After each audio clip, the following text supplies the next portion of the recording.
What's up, Sooner Nation? Welcome to the SI Sooners podcast. Man, I'm telling you, the season of oddities continues. 1 week after the season opener, that is, 1 week after playing an absolute rum-dum of an FCS opponent, the Sooners had the week off. Open date, bye week. Now, we turn our attention to the Big 12 Conference opener. Yeah, we're there. 1 game in, open date, conference games are here. I mean, that's what we're up against.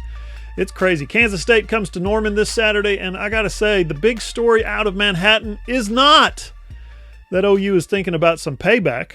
We know they are. But Parker, we're actually just trying to get back to the starting line of wondering if we're ever going to get this game played. Chris Kleiman, the coach at Kansas State, said on his radio show Thursday night that, quote, they haven't had a good week dealing with COVID, Parker. What do you think? We're going to get this thing played? Well, the good news is, John, now that we're into Big 12 play, we're abiding by the Big 12's rules, which is you got 53 guys, you got enough to play. So unless half of Kansas State's roster is wiped out, I think there's a pretty good chance we're going to see the Sooners and the Wildcats hit the field this weekend. Now, what that looks like for Kansas State, I don't know. If they're down some of their premier skill position players, it might just be all the more of a slaughter for Oklahoma, because we know, right, we saw when Oklahoma took on Missouri State that they're extremely deep. We can't say the same for Kansas State. You look at the team that beat Oklahoma last year in Manhattan. This is not the same team here in 2020. They lost a lot of guys already, and if any of their key players have to sit out, it really widens the chasm in terms of talent between K-State and Oklahoma. I'm John Hoover. I'm in Tulsa. That's Parker Thune. He's over there in Norman. Thanks for listening to the SI Sooners podcast. Thanks for watching the SI Sooners podcast on YouTube, of course. And we also like to thank our advertisers who've jumped on board. Big shout out to Trade Pros for being first in line. You guys rock. More to come from them after the first segment. Parker, since it's week 1 of Big 12 play, we need to look into the rest of the league.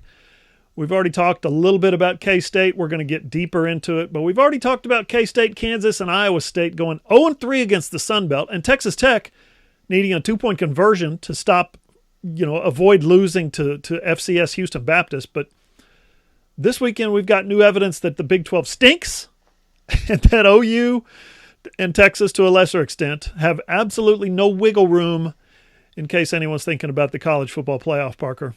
Yeah, definitely. I mean, you just look at the way that the conference outside of the Sooners has kind of sleepwalked out of the gate, and to some degree that's understandable just given the circumstances. But man, it has been a rough first couple of weeks for the Big 12, and you're exactly right, John. It's created a situation in which right now, as things stand today, the SEC and the Big 10 haven't even started play yet. But the Big 12, and specifically Oklahoma, already has no wiggle room in terms of their odds of going to the college football playoff. If Oklahoma loses, I would think that's got to be it for them, just based on the fact that there are so few competitive teams in the Big 12. I mean, you look at Texas as maybe the one team that you can identify right now and say, okay, that team's definitely going to be ranked in the top 25 at year's end. I don't know if you can say the same for any of the other schools across the Big 12, and that's not an ideal situation for Oklahoma, because what do we know about the Sooners? Every year, John, they trip up. It's always a different point along the line. It's always a different school, it seems like, but somewhere along the line, in completely unexpected fashion, Oklahoma drops one that nobody sees coming. And they always seem to be right on the precipice, right on the bubble of the college football playoff, or back in the old days, the BCS. But Oklahoma, if they want to have a legitimate chance to compete in the college football playoff this year, they're going to need to win out. They're going to need to have a 0 in that loss column when bowl season comes around, because this is not the same season that they played last year, the year before, or the year before that. The circumstances are different, things have changed, and there is absolutely no room for error for the Sooners. Yeah, I completely agree with what you're saying, and I wrote that earlier in the week. Now, what that means is I think Oklahoma could stand a loss to Texas in October if they come back and beat the Longhorns in December in the Big 12 championship game like they did in 2018, Kyler Murray's year. I think they could get in possibly that way. But what you're talking about is there's nothing left for the Big 12 to measure itself up against other conferences. There's no more non-conference games. I mean, every time there's a non-conference game that gets scheduled, it gets bumped. Look at Baylor and Houston, which we'll talk about in a minute. The Big 12 is out of opportunities. from here on out, if Oklahoma runs the table against they'll be fine, get in the playoff, of course. But if they suffer a loss somewhere along the way in the Big 12 play, there's nothing to compare it to because the rest of the Big 12, as we've seen in non-conference play, stinks. Now, I want to talk real quick about Oklahoma's. We talked about, Parker, the Sooners' victory 48-0 over Missouri State. We talked about that at length throughout last week. I don't know if we ever hit on the fact that Oklahoma played pretty perfect in that game. And what I mean by that, you didn't see the tackle busts.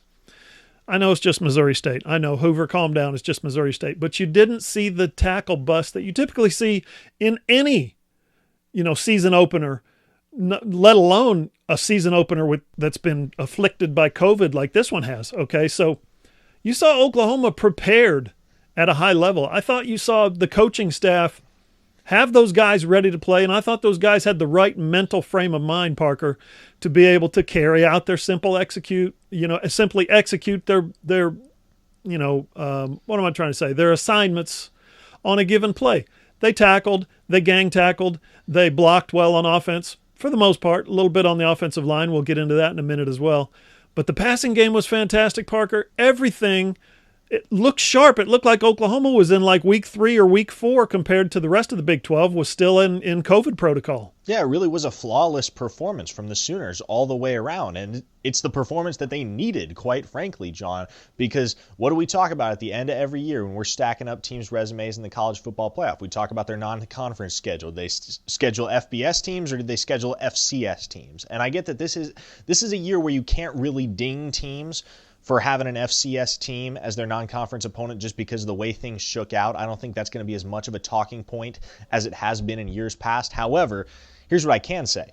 There's absolutely nothing that the committee can infer from that Oklahoma-Missouri State game to knock the Sooners on Selection Day because there, quite frankly, was not any flaw in their performance. You can't say, sure they won, sure they scored 70 points, but they gave up 20. No, Oklahoma pitched a shutout and had their offensive starters on the bench by the third quarter. And all in all, that was as impressive a performance as Oklahoma could have asked for against an FCS team. And that's just going to be another thing that they're going to be able to hold up whenever they're having that conversation in December or whenever it ends up being about who's going to go to the college football playoff. And you think about this, John, the Pac-12 is out of the picture. We don't have to worry about the enigma that is the Pac-12 anymore. Will they come back and play? Maybe, but right now they're dealing with wildfires in addition to COVID-19. That region of the country is in no state to play football at the moment. It's just not going to happen, and it shouldn't happen right now. But what that means is you've got 4 conferences, presumably each of whom will have one representative at the end of the year that will be in contention for a college football playoff berth. And when you look at those 4 conferences, top to bottom, the Big 12 is the worst. And I don't think that's a question. Even the ACC has some very talented teams. It's not just Clemson. We've seen North Carolina and we've seen Miami come out of the gate very strong. And obviously the Big 10 and the SEC are going to be as solid as ever.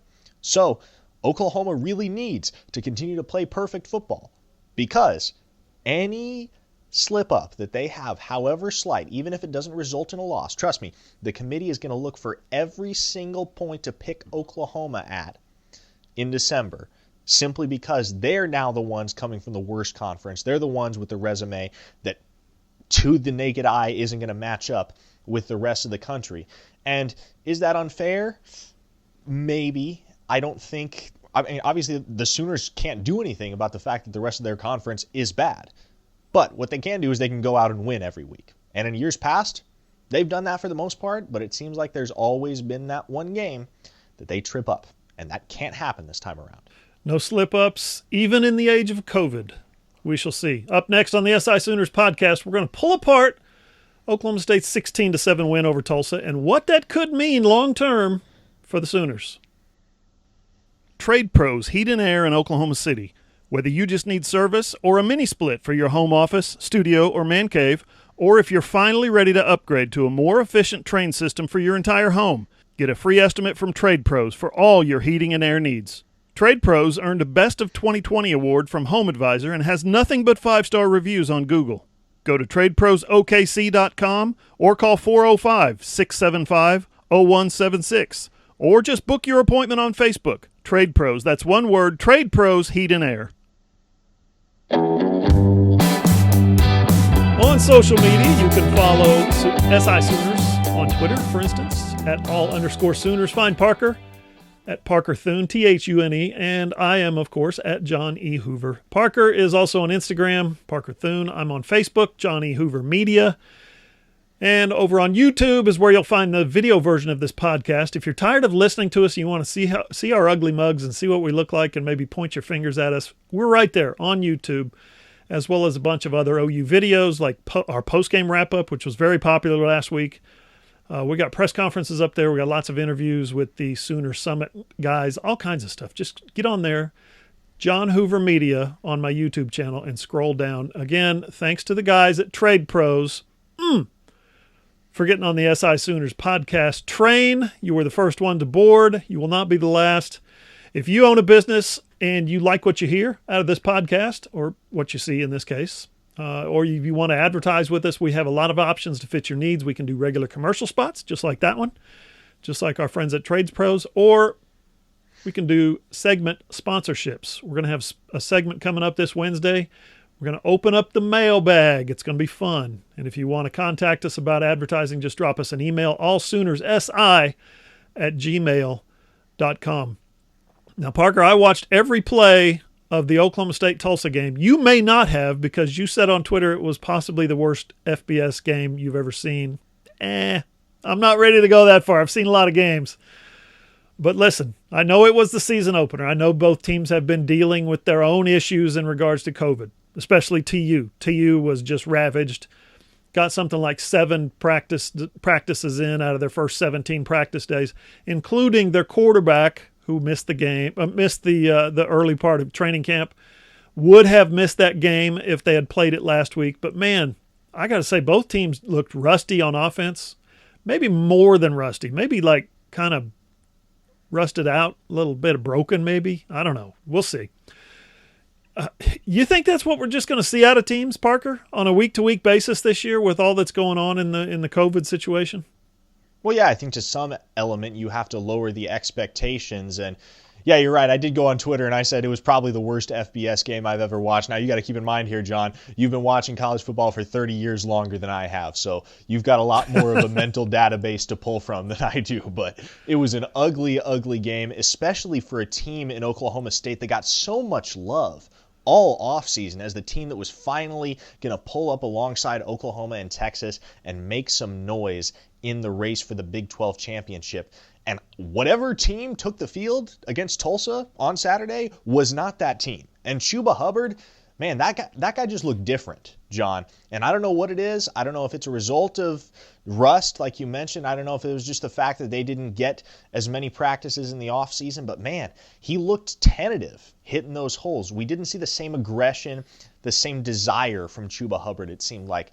And credit to the Tulsa defense because they did their part in keeping him in check. But, man, the Chuba Hubbard that I saw did not match the Chuba Hubbard that I watched in 2019. And that's got to be a real concern for Oklahoma State, especially if Spencer Sanders' injury keeps him out of action, because we saw them run into quite significant quarterback issues. Ethan Bullock really floundered for a couple quarters before eventually they just turned to the true freshman, Shane Illingworth, a guy that I've been talking about, John. I really like what Illingworth brings to the table, and I actually mentioned in the preseason I think we would see him at some point this year for Oklahoma State. I didn't know it was going to be this soon. I didn't think anybody expected it to be this soon, but I do think at some point down the line here, there may be a bit of a quarterback competition between Spencer Sanders and Shane Illingworth at Oklahoma State. Now, all of that aside, not an impressive performance for Oklahoma State, and they should have mopped the floor with Tulsa. Tulsa is a decent AAC program, but if Oklahoma State is going to insert themselves into the college football playoff conversation, and that's the level that some people are putting them on heading into this 2020 season, if that's the expectation for Oklahoma State, they really came up short in a big way on Saturday, and that cannot be repeated. They looked like they were coming from behind, like they were the team that had a quarterback out with COVID. They were the team that had 20 guys, and they were the team that had 7 practices in August. Oklahoma State looked really kind of just out of sorts and disheveled, and final score was 16-7. And really, if you think about it, Tulsa missed numerous chances to win this game, not get close or stay respectable. They had multiple chances to win this game. They had a touchdown called back and then missed a field goal. I mean, that's 7 points. They called timeout, had a field goal taken off the board that went through the uprights perfectly. They had 15 penalties, which was 2 off the school record. A lot of those were pre-snap penalties or delay of game penalties, or the coaches couldn't get the play in from the sideline. Oklahoma State would see this late play coming in and substitutions, and so Oklahoma State would run a bunch of defenders on, and then the clock starts ticking down. I remember Zach Smith, the quarterback, looking at the ref saying, "Hey, restart the clock." And he goes, "We're not going to restart the clock. You guys subbed late, so they subbed late." It was a total disorganized mess. Neither team was ready to play. Every play before the snap, it seemed like Tulsa was in the soup. It just felt like every play. If Tulsa had its act together, it would have won the game. Now, we acknowledge Spencer Sanders got hurt early in the game. That changes everything for Oklahoma State, of course. But what does Mike Gundy do? He rolls out the wrong backup quarterback again. He's perfected that, Parker. He's made it an art form to play the wrong guy at quarterback. He picks the wrong guy 10 times out of 10. This is not an anomaly. This is not I didn't see that. No, listen, word is that Shane Illingworth missed a bunch of time because of COVID and supposedly, quote unquote, wasn't ready to play. Yeah, well, he looked ready to play to me when he finally got in the game. I mean, Ethan Bullock, the guy that Mike Gundy thought was ready, clearly wasn't ready. I mean, the reason this game was postponed was because Tulsa's quarterback, Zach Smith, had missed the last 2 weeks with COVID. He started, he played, he looked ready, well, for the most part. He played okay at times, but Illingworth looked good. When he replaced Bullock, he goes 4 out of 5, 74 yards. Most importantly, he led 3 scoring drives when the Oklahoma State offense appeared dead in the water, Parker. Definitely. And like I said, Illingworth is a guy that brings a lot of talent to the table. He was a top 10 quarterback, top 10 pro-style quarterback in his recruiting class, in that class of 2020 coming out of California. And like I said, John, and I really do believe this, I don't know if I'm the only one, but I was not impressed with Spencer Sanders last year. And I think if there is a better option on the table, Mike Gundy's got to look at it. And I think Shane Illingworth showed flashes on Saturday and showed that there's a decent chance he can be a better option than Spencer Sanders. I'm telling you, I would not be surprised if by the end of the season, if even by midseason, Oklahoma State has a quarterback controversy on their hands, because I think Illingworth has that much promise. And I do think that Sanders, being as mistake-prone as he is, and not having quite the arm strength and the downfield throwing ability that Shane Illingworth has, especially when you've got a guy like Tylan Wallace on the outside, Oklahoma State's offensive setup, to me, is a lot more conducive to Illingworth's success than Sanders. Now, am I completely alone with that take? I could be. But I'm just saying, don't be surprised if it plays out that way. This is episode 13 of the SI Sooners podcast, and I think we just had our high point. We just had our greatest moment ever. Parker has called a quarterback controversy in Stillwater between a true freshman and a returning starter. Parker, I love it. Keep it going. Oklahoma State lost 3 starting linemen in the preseason. This is at the heart of the matter for me. I think either quarterback would have been better with those guys back, but I think 2 went to the transfer portal. 1 just retired. I'm not sure what we all expected, but when you have your 2,000-yard runner back and he gets held to 93 yards, 3.5 yards a carry, L.D. Brown actually ran better with the football than Chuba Hubbard did in this game. Chuba, I mean, it wasn't a good look. You've got Tylan Wallace back. First of all, let me back up. I like Oklahoma State's defense, okay? I think those guys are experienced, they're fast, they're furious, and they're in year 3 in Jim Knowles' system. They know what they're doing. I like Tylan Wallace. I love Tylan Wallace a lot. I think this kid, the game changed when they put in Illingworth and decided to start throwing the football to Tylan. He's that good. 4 catches, 94 yards, and a couple of deep pass interference penalties. Again, that's just Tulsa's MO when you throw it deep on those guys, I guess. Tulsa led at Oklahoma State last year at halftime in Tulsa. They led Oklahoma State at halftime this year in Stillwater. Was that game was it 7-3? They trailed, didn't they? Yeah, they took the lead on the touchdown 10-7. That's right. So it was close. So anyway, we've beaten Oklahoma State like a dead horse. They've got some work to do, Parker, and they're going to have to do it all in the Big 12 Conference, which frankly doesn't look that hard to me. Yeah, certainly so. And Oklahoma State will have an opportunity to rebound, and I would be surprised if we see Chuba Hubbard limited to 93 yards next week whenever the Pokes get back out on the field again. He's obviously among the most talented running backs in the country, if not the most talented.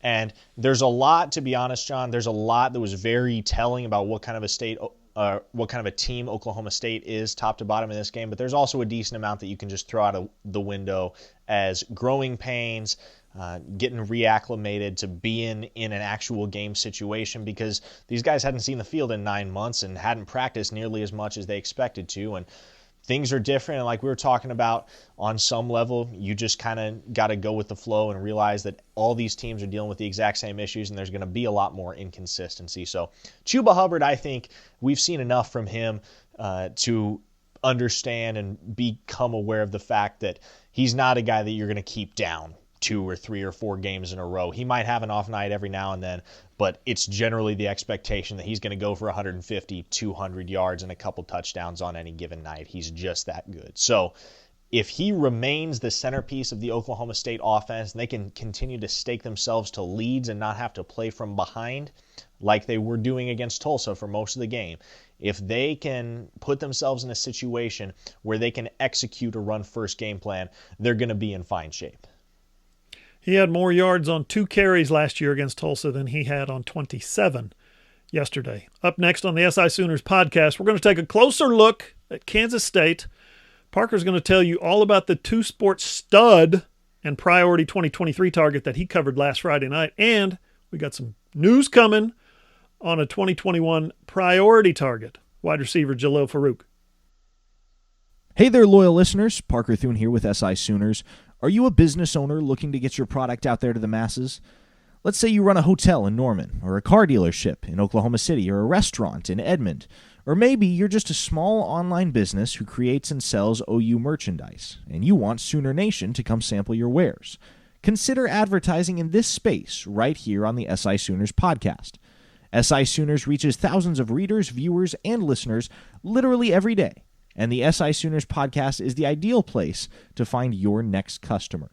To advertise, send an email to allsoonerssi@gmail.com or send us a direct message on Twitter at @all_Sooners.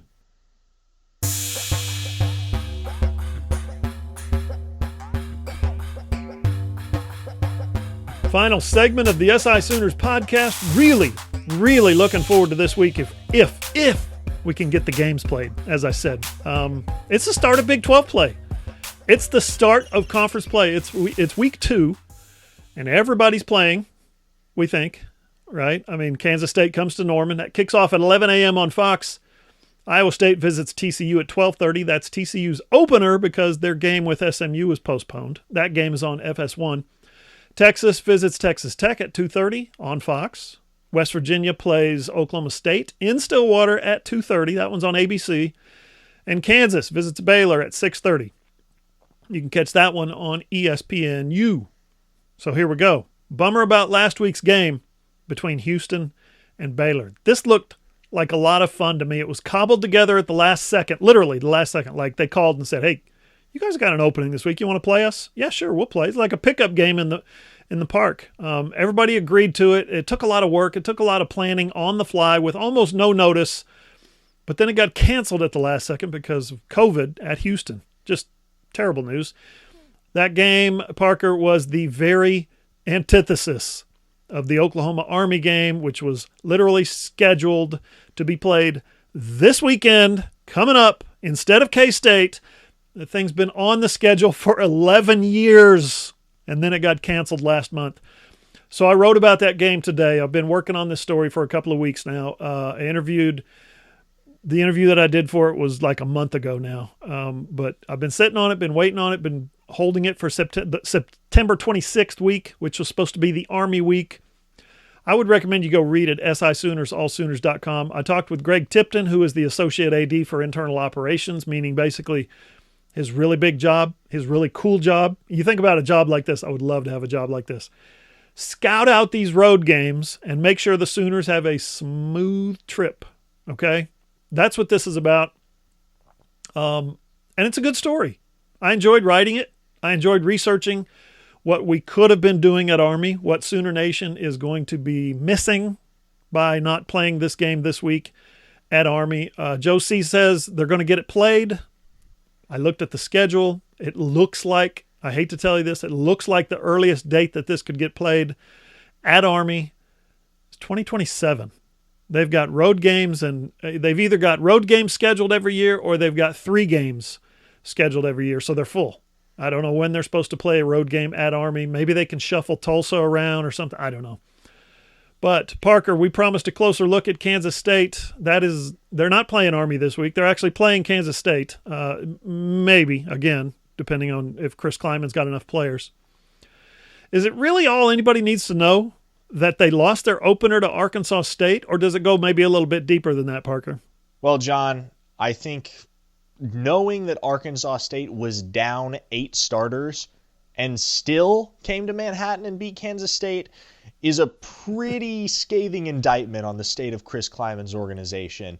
And again, this year is very much going to be a chaotic season, and really anything can happen. And I don't want to draw too many conclusions based on one game or a couple games or even this entire season in some cases, because it's just such a unique set of circumstances. But look, if Kansas State can't hang with Arkansas State, I don't know how in the world they're going to come to Norman and expect to give Oklahoma any competition. Because, to be quite frank, Oklahoma outmatches Kansas and outflanks Kansas State in just about every single individual position on the field. They have better skill position players.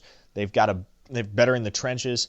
And so, to me, Kansas State just looks completely overmatched as they head to Norman.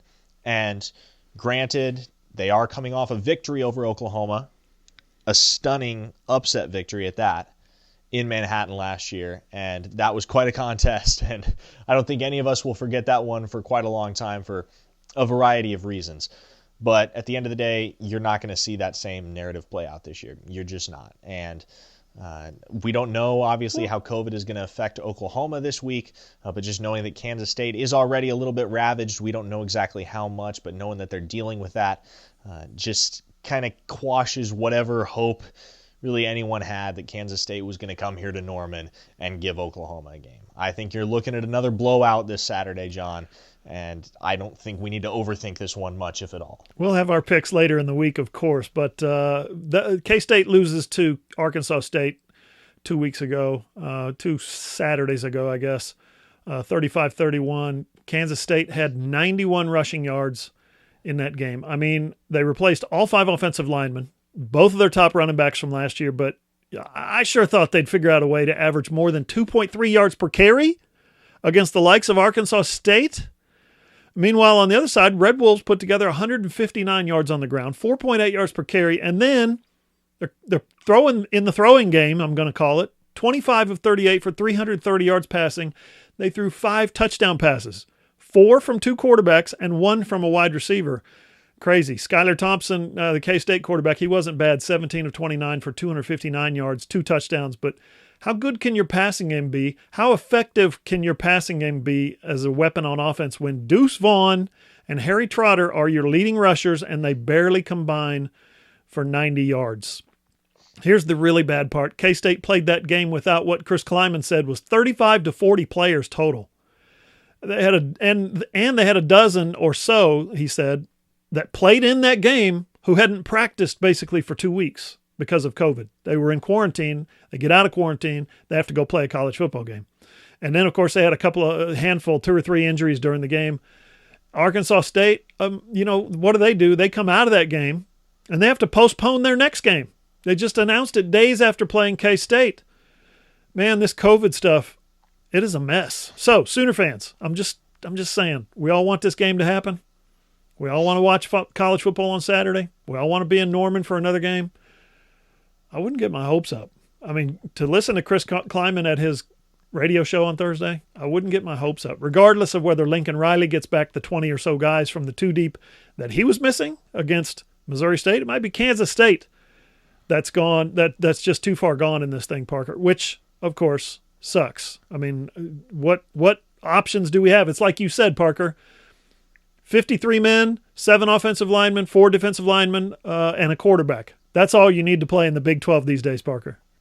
Yeah, that's right. And as long as Kansas State has that, I would expect that we're going to play a football game on Saturday. I'm a little hesitant to pump the brakes on this contest just yet, John. But there is definitely, I mean, we heard Lincoln Riley talk about how close Oklahoma and Missouri State were to canceling their game. And I get that the circumstances are different. That's non-conference. Both teams aren't subject to the Big Ten's guidelines and policies that they've set out for response to COVID-19.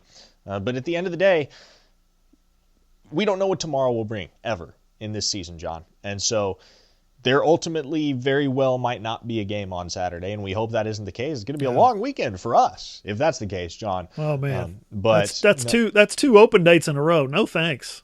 Yeah, I would not prefer to have that circumstance come to fruition. But as long as Kansas State and Oklahoma can field a 53-man roster, we're going to get a football game, and as long as there's football, John, I think at this point, that's what we'll take. That's all anybody cares about. We don't really care what it looks like, and you know what? It's honestly kind of fun. It's fun to see Sun Belt teams beating Big 12 teams. It's fun to see everything kind of turned on its head. It's fun that the Big 10 isn't even going to start their season for another month. Like, I get that it's chaotic, but there's a certain element of this that's just kind of super organically fun.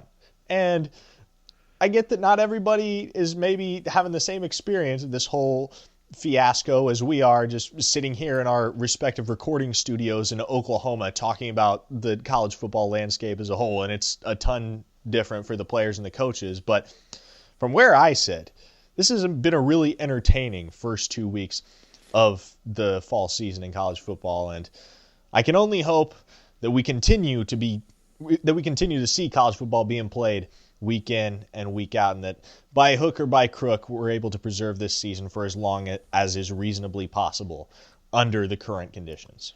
You sound like Bill Murray fighting ghosts. Mass hysteria, dogs and cats living together. Jeez, man, you just want it all. You want it all on the table, and you just want it all the cards in a big 52 pickup mess is what it sounds like you want, Parker. But that's okay. I'm going to prefer my football a little cleaner than what we saw on Saturday in Stillwater, because if these two teams are stripped by COVID, we could see that again Saturday in Norman. Let's talk about recruiting. You were able to watch Jacoby Johnson last week as Mustang took on Norman, and you talked to Jacoby tonight. Tell us what you saw Friday night, and then tell us what you found out tonight.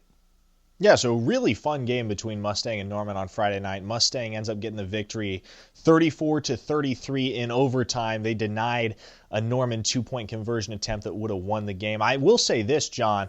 Jaden Bray out of Norman High, Oklahoma State commit. That kid's fun to watch, and he's going to be something special at the next level, I'm willing to bet. Very, very talented wide receiver, tremendous ball skills, great size, and great downfield ability.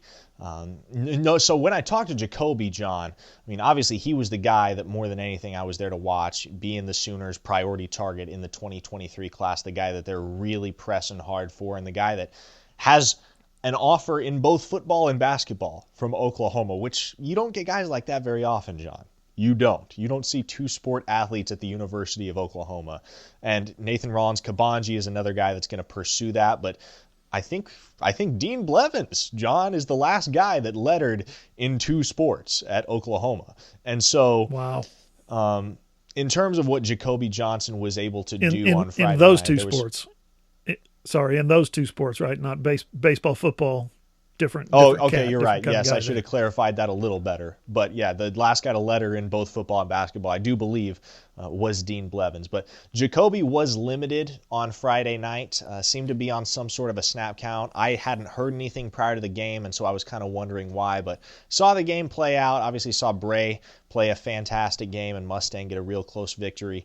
Jacoby didn't have that much of an impact on the outcome of the game. He had a nice kick return, couple catches, fell on a muffed punt, which was big for Mustang. But I was texting back and forth with him, just corresponding about how the game went down and why it was. that he only played maybe 20 to 30 snaps all night, and he let me know that he's dealing with a hurt ankle. He said he was about 85% for that game, and he also said, hey, Jaden Bray is Norman's entire offense, so all we had to do was shut him down, and we knew we were going to win that game, and that's what they were able to do. He wasn't really needed all that much on the defensive side of the football, and so he said, I just got a few reps on offense, played pretty much as he needed to and no more, and Mustang was able to get the victory. He emphasized to me, hey, I'm going to be 100% next time we're out there, and I'm not going to leave the field. So definitely one of those guys in the Oklahoma City area that's going to be a ton of fun to watch. Gosh, tripping over my tongue all over the place here, John. But no, I'm excited to keep getting out to the prep scene on these Friday nights and continue seeing some of these guys that Oklahoma's looking at across the local scene. Obviously, Talon Shetron right there alongside Jacoby, and I was out to Santa Fe to see him last week. But Jacoby Johnson, let me tell you what, in terms of what he brings to the table physically, he is the most athletic player on any field he steps on, and I'm excited to see what he'll be like at full strength whenever Mustang hits the field next. Yeah, we're going to try to bring you as much recruiting as we can. We're going to try and make it a little bit unique. I got with Broken Arrow's Morion Horn last week. He, again, similarly didn't have a huge impact on the game, but he gave me some time afterwards. We got an interview up at SI Sooners, allsooners.com. Check that out, as well as a short story on Morion. Very exciting player, some very exciting prospects in the state of Oklahoma, and we'll hit some in Texas as well later on in the football season. Fingers crossed. Oklahoma's also hoping for some good news this week, this time next week, I should say, from Jalil Farouk. He's chosen to announce his college choice next Sunday, which is his mother's birthday. If you watch the videos from the Sooner Summit, then you already know that because that's what he told us. Parker, it sounds more and more like Farouk could be a big-time get for whoever he chooses. He's wide receiver, and I'm starting to think Oklahoma might be expecting to get some good news. Yeah, we've been waiting on this one a while, John. Farouk announced almost 2 months ago now that he was going to commit on the 27th, so we've had to wait quite a bit longer for him than we did for guys like Caleb Williams, Mario Williams, Nathan Rollins-Kabanji, and those guys that set their commitment dates over the summer. But Farouk is a guy that everybody in the Oklahoma recruiting class already, everybody that has committed in this class of 21, they're really, really excited about. And we talked to Caleb Williams, and Farouk is pretty much the guy at this point that he is going after more than any other. The two played together in middle school before going their separate ways for high school. So Caleb obviously works out with Jalil week in and week out. They're good buddies, and Caleb would really like to have Jalil to throw to at the next level. So we'll see what his decision is, but I think it's a pretty good chance that he does sign with Oklahoma and reunites with Caleb Williams, and I'm sure we'll touch on this again on Wednesday, but I think Sooner fans should be optimistic with the decision that's coming for Farouk this weekend. Listen to this podcast on iTunes, Spotify, Google, or wherever you get your podcasts, or just go to our website. You know what it is, allsooners.com, and click on the player. Listen to either on your phone, your tablet, your computer, and don't forget to check out the video version. That's there on our website too, SI Sooners, allsooners.com. That's on my YouTube channel, John Hoover Media. For Parker Thune, I'm John Hoover. See you guys.